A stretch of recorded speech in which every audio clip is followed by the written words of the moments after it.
Hey YouTube, Windraiser here, today coming to you with another Transformers review. Today we're going to be looking at a Transformers Legacy United. The greatest of the great. The iconic character that helped start the G1 toy line as well as the branch of everything. Without him and Megatron, we would not have the characters we have today. We're going to be looking at the new Legacy United G1 Universe Deluxe Optimus Prime. He's so cute and squat. This is a take on the G1 Optimus Prime from 1984. The transformation is almost identical to it with a little tweaks here and there, but he's very small. I mean, small. Here he is next to Cliff Jumper. And Cliff Jumper is a very long car. I do have one of my other rock people. Here he is next to Nucleus.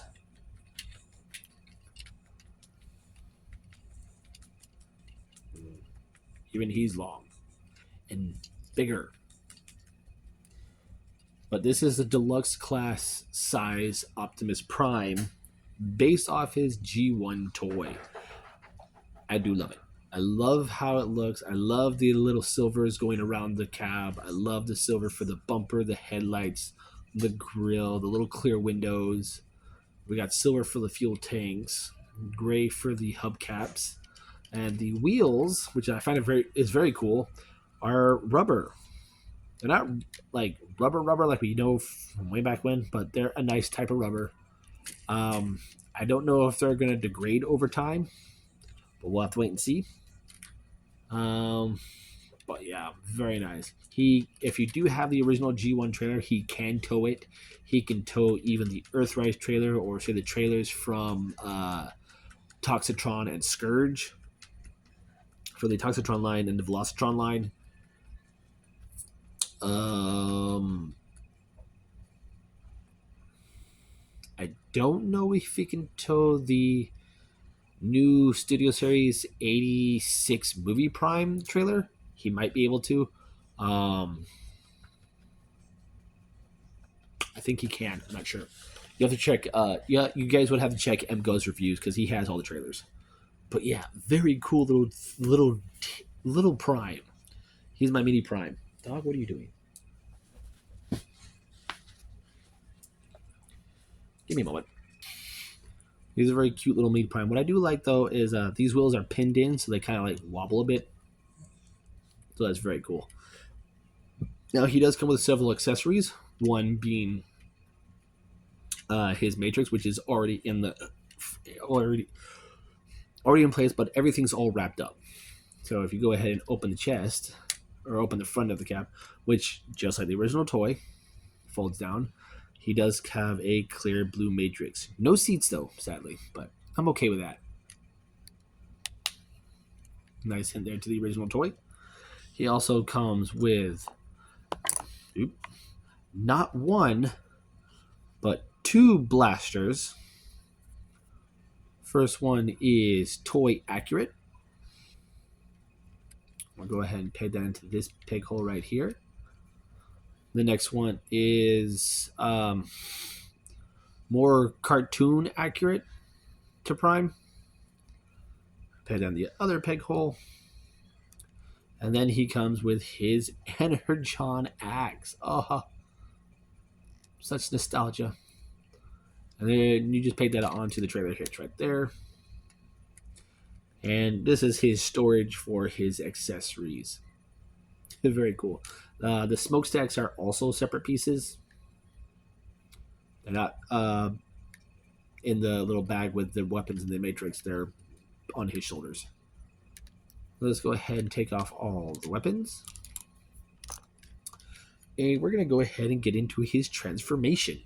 And I do love this. So we're going to go ahead and start with the bumper here. Flip that up just a bit, not all the way. You want to come here to this little panel here and unpeg it from what is his legs. And you'll just pop that out. Do that on both sides. Once you do that, go ahead and bring these out and then swing out the whole arm. Just like that. We're going to leave those like that for right now. Come here to these wheels, fold them up. You can fold the bumper all the way up. Fold that up. Bring his legs down. Fold up his toes. Go ahead and disconnect his legs. Bring down the bumper. Come here to this light panel and fold it down. And it's on a precarious hinge. I don't like it. Flip this around. Okay, this little piece of plastic right here. This plastic right here. The way how flimsy this feels, I feel like over time it's going to break. But it's clipped in, so it's just done very tightly. Just rotate that around, and then fold it back into place. Do the same on the other side. Fold it down. Rotate it around, then fold it back up. And then last, go ahead and open up this back panel. Get your nail under here. Flip up his head, and then close it up. And there we have Legacy G1 Prime in his robot mode. Childhood! For those of you that were born in the late 70s, going into the 80s, and growing up with these toys, as for us that were born in the 80s, say early 80s and 84, and getting these toys later on, it's still childhood. It's still nostalgia for us. These are the toys we grew up with. The transformations were simple, and we loved them. Especially Prime Boy here. Oh, I love him. He does have the nice slits in his mouth plate, so that's very cool. And I also have his box art. I kept it because, one, I love the artwork for that truck mode, and then the artwork for his robot mode. Very nice. God, it's been 40 years of Transformers, and we all started with this guy. Thank you, Diaclone. If Hasbro never would have bought your stuff, we would never have these guys. Oh, nostalgia. But yes, beautiful robot mode. Even all that would be sticker detail is molded into him. The forearms, which was sticker detail, is molded into his forearms, as well as the kneecaps, the shins, and his toes. Now, I believe there is, as of this recording, there is a Toy Hacks rep label of him for him. I believe. I'm not sure. Don't quote me on it. But yes, very nice. So, from what I've gathered and what I've seen, is that this is a cheap downscale version of the Missing Link G1 Optimus Prime reissue, where they took that toy and gave it some articulation. So we do have more articulation other than just the arms moving forward and back, the elbows and the legs move a little bit forward and back, the toes move, and then the knee bend. No, we have more articulation. We now actually have a ball jointed head. So there is a full 360 with some good movement there. We do have a butterfly joint still. We have full 360 degree rotation. We have in and out. We have a bicep swivel, bend at the elbow 90 degrees, nothing at the wrist due to how this piece transforms. We do have a waist rotation, mind you, a very small one, but it's there. I think I'm probably going to rotate that around to where.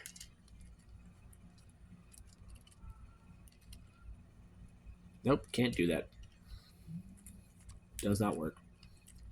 Okay. I was going to rotate it to where I'd have this that way, but I would have to have these like that, and it just does not work. But that is the waist rotation. The legs can go forward that far, back that far. These can move out about that far, but the leg can kick out that far. You have the thigh swivel. You have the bend at the knee. We do have the foot that can move up and down, but we also. Oh, I don't know if anyone's noticed this, but his foot swivels side to side, and there is ankle pivot. I just noticed that, and I've only had him for 2 days, and I didn't know his foot could do that. Oh, I love this toy even more. Yeah, this is my new work toy. And the smokestacks, like I said, are a separate piece, so you can rotate those around any way you want. They are not Blush, as Emgo says, they're not Blush compatible. So now, with this figure, the only gripe I have, aside from that hinge, is his fists.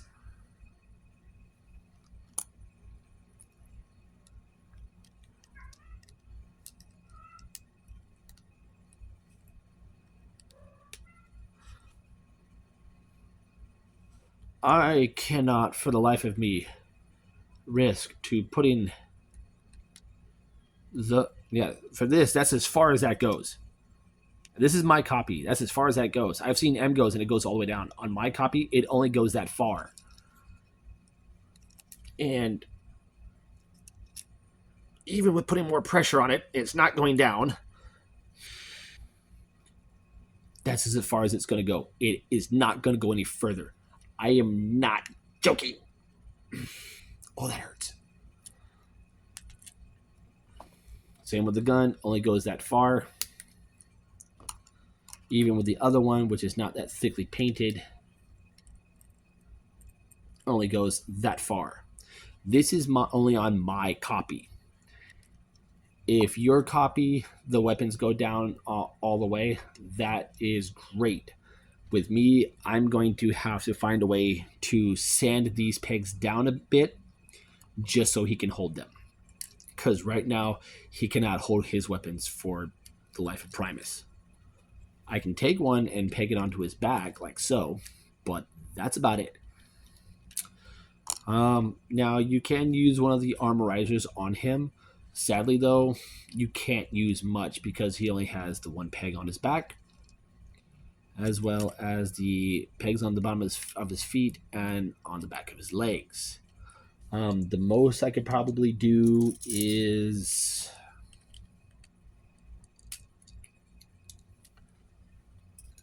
Let's see. And yes, I'm using Magnius again. Take these and say wrap them around like that. Take this.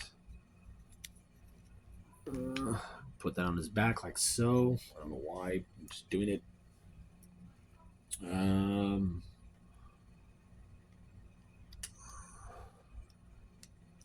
Put those there.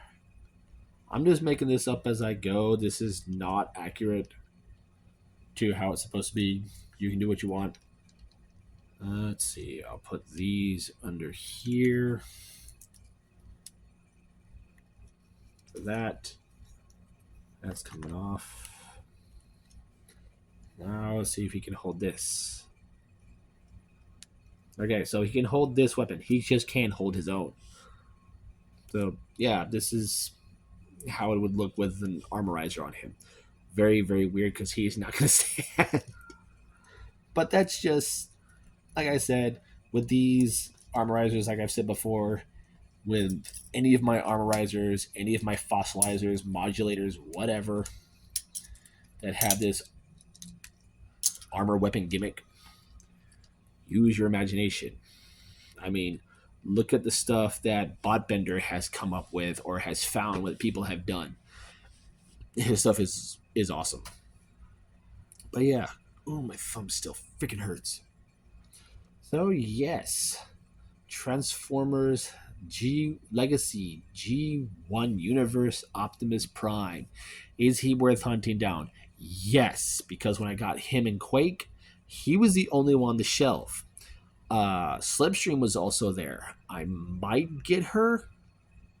I might not. I don't know. I already have the Windraiser mold, but seeing this as Slipstream and the first retail release of this character other than a Comic-Con exclusive, yeah, I might pick her up. It's just weird that she has a Starscream head rather than a feminized animated head like she had in her animated incarnation. But yes, if you can find this guy, get him, because I know at Walmart it's there's like very few of him. Because yeah, he's you see him, you grab him, you go. But there you guys have it. There is my review on the Transformers G1 Universe Legacy United Optimus Prime. I'm Windraiser. I'll catch you in the next review.